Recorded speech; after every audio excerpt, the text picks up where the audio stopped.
மத்தியானத்துக்கு சமையல் என்னன்னு பார்த்தீங்கன்னா, நம்ம வீட்டில் டிரைவருங்க இருக்காங்களா, அவங்க வீட்டில் நாட்டுக்கோழி இருக்குது அப்படின்னு சொல்லிட்டு ஒன்று பிடிக்கிறதுக்காக போயிருக்காப்ல. அது நேற்றே சொல்லியிருந்தா கவுத்து போட்டு வச்சுருந்துருப்பாங்க. இப்போ தான் போயிருக்காங்க. அது கிடச்சிதுன்னா பிடிக்க முடிஞ்சதுன்னா, ஓடுற கோழியை பிடிக்க முடிஞ்சதுன்னா மத்தியானத்துக்கு நாட்டுக்கோழி குழம்பு தாங்க நம்ம வீட்டில்.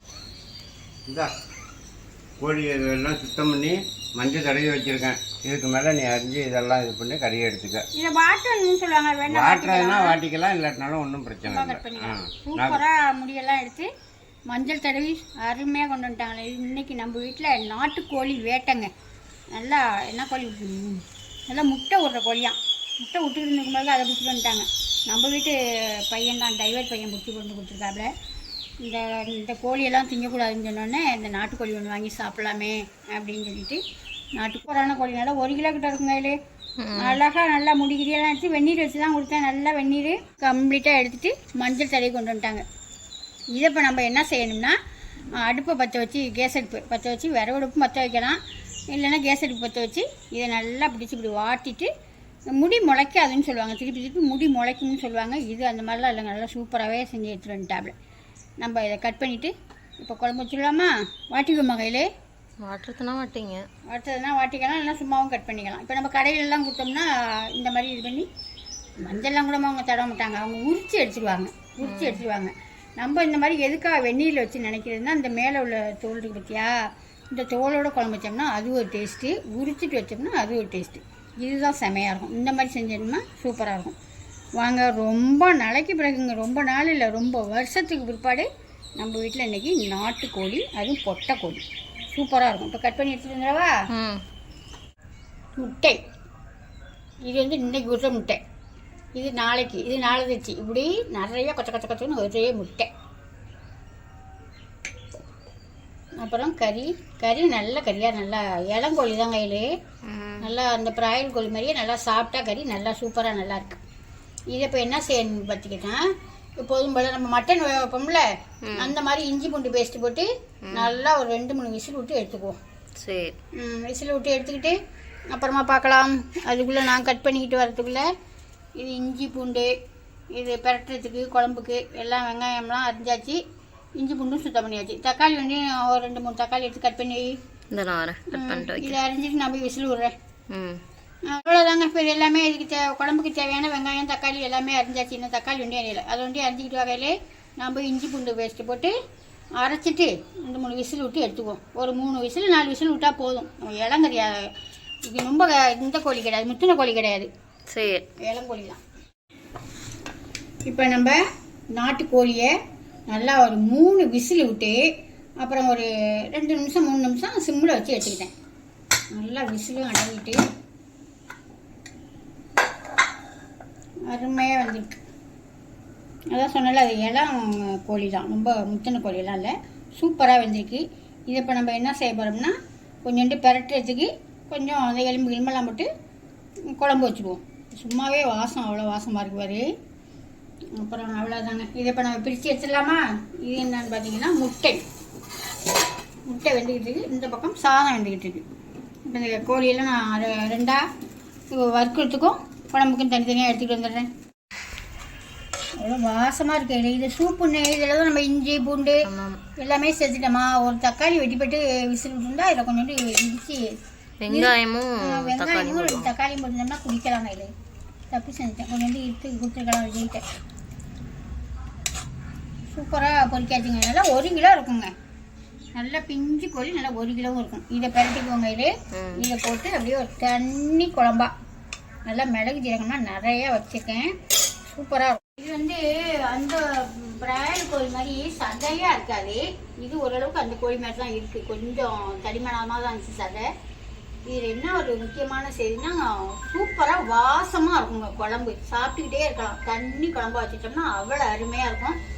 அதனால் இப்போ 2 பிரித்து எடுத்துக்கலாம். இப்போ வாங்க போய் குழம்பு வச்சிடலாம். இப்போ கோழி குழம்பு தாளிச்சுக்குவோமா? அதே எண்ணெய் ஒரு நல்லா கோழி நல்லா கொழுப்பு கோழியாக இருக்குது, அதனால் எண்ணெய் கம்மியாகவே ஊற்றிக்கிட்டு நான் இதுக்கு வந்து தாளிப்பு வந்து எப்போதும் போல் கோழி குழம்புக்கு வந்து நான் பட்டை கிராம்பெலாம் எதுவுமே போட மாட்டேன், வெறும் சோம்பு ஒண்டியும் லைட்டாக தட்டிட்டு போட்டுக்குவேன். இப்போ எண்ணெய் சூடாகிடுச்சு, சோம்பை போட்டுக்கலாம்.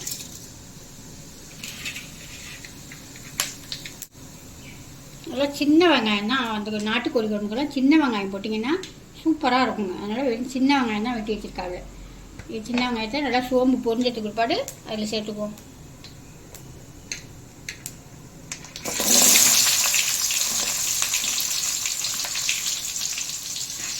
இஞ்சி பூண்டு பேஸ்ட்டு முன்னாடி நம்ம வேக வைக்கையிலே கோழியில் சேர்த்துட்டேன். இப்போ கொஞ்சமாக இந்த வதக்கையில் கொஞ்சோண்டு போட்டால் ஒரு வாசமாக இருக்கும். அதனால இதையும் போட்டு நல்லா வதக்கி விட்டுடலாம். வதக்கி விட்டு தக்காளியை சேர்த்துக்குவோம். தக்காளி சேர்த்துக்குமா? சேர்த்துக்கலாம். வறுக்கிறதுக்கும் அழிஞ்சிருக்குது. சேர்த்துக்கலாம். இந்த தக்காளியில் இந்த வறுக்கிறதுக்கும் சேர்த்து அரிஞ்சிருக்காவில் நம்ம தேவையான தக்காளியை எடுத்துக்கலாம். இது வந்து நம்ம வீட்டில் சிக்கன் மசாலா ரெடி பண்ணுறோம்லங்க, இந்த மசாலா ஒன்றையும் போட்டு வச்சாலே அவ்வளோ சூப்பராக இருக்குங்க. இப்போ இந்த மசாலாவை போட்டுட்டு நம்ம வந்து கொஞ்சமாக தேங்காய் அரைச்சி இறக்க போகையில் ஊற்றிக்குவோம். இந்த குழம்புக்கு வந்து இந்த நாட்டுக்கோழி குழம்புக்கு கொஞ்சோண்டு தேங்காய் ஊற்றினா தான் நல்லாயிருக்கும். அதனால் நான் வந்து இப்போ 2 வேளைக்கு வைக்கிறேன், நைட்டுக்கும் சேர்த்து. அதனால் கொஞ்சம் குழம்பு அதிகமாக தான் வைப்பேன். பிள்ளைங்கள்லாம் வேறு இருக்குதா. இப்போ இந்த தூளை போட்டு ஒரு வதக்கு வதக்கிக்கலாம். நல்லா வதக்கி விட்டுட்டு அந்த பொடியை போட்டு இப்போ நம்ம சிக்கன் வேக வச்சு வச்சுருக்கோமா, அதை எடுத்து ஊற்றிக்கலாம்.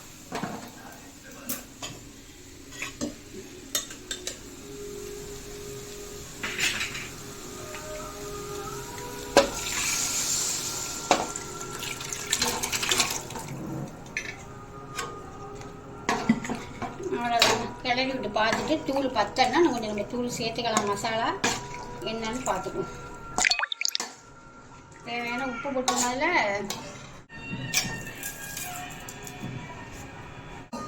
இந்த குக்கரையும் கழுவி அதில் சேர்த்துவோம். உருளைக்கிழங்கு எடுக்க கையில்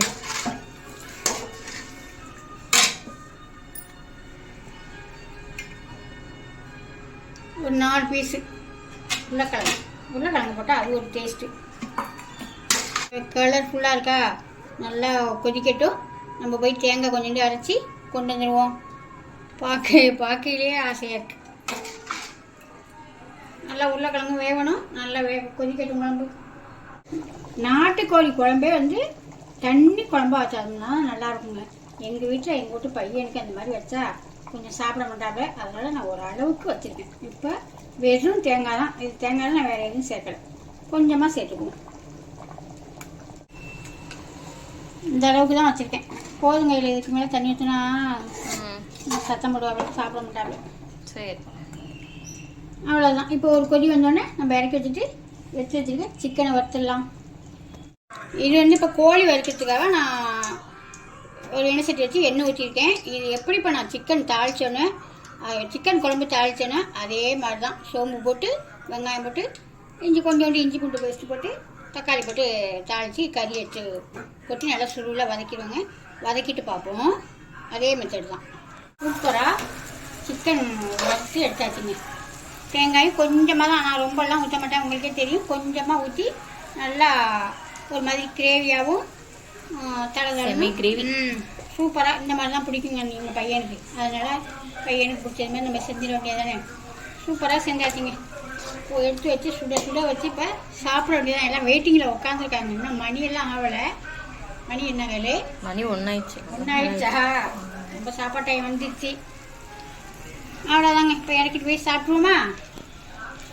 இன்றைக்கி நம்ம வீட்டில் சூப்பரான நாட்டுக்கோழி குழம்பு, நாட்டுக்கோழி வறுவல், முட்டை அவியல் ரெடி ஆயிடுச்சு. இப்போ சாப்பிடுவோமா? நாட்டுக்கோழி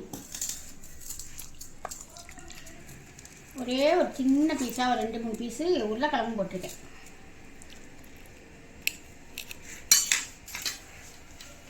அவிச்ச முட்டை. இதுக்கெல்லாம் இலை போட்டு சாப்பிட்டா தான் சாப்பிட்டது மாதிரி இருக்கும். மரம் தான் எங்கள் வீட்டில் நிறையா இருக்குது. இலையெல்லாம் காற்றுல பிஞ்சு போயிடுது. குழம்பு போட்டுக்கிங்களா? குழம்பு பாருங்கள், நல்லா கொழுப்பு சூப்பரான கோழி.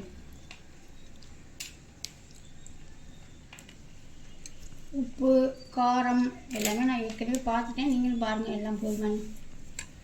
பார்த்துருவோமா?